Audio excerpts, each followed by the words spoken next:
Incendie près de Grenoble, 9 lignes électriques en feu, des communes privées de courant dans la nuit. Un nouvel acte criminel? Plusieurs lignes à haute tension ont été incendiées dans la nuit de lundi à mardi dans le Grésivaudan, Isère. Conséquence, des communes et des entreprises ont été privées de courant et les dégâts sont importants.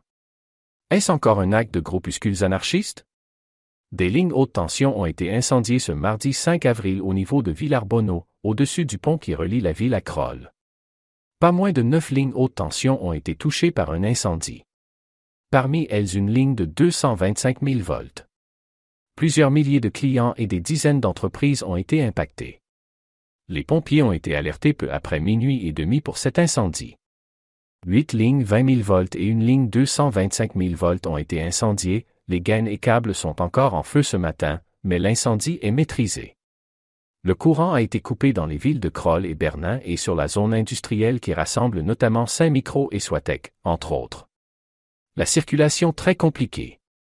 Le pont de l'Isère est coupé à la circulation depuis le milieu de la nuit, entre Villarbonneau et Crolles. Circulation impossible dans les deux sens sur cette départementale 10. Des déviations sont mises en place par la départementale 523 notamment, via la départementale 165, la 30 et la 1090 via le Versou, Saint-Nazaire-les-Aismes, Bernin et Crolles. Sauf que c'est très chargé sur ces routes-là. Vous mettez actuellement, depuis 8 heures du matin, 3 heures pour faire 9 km.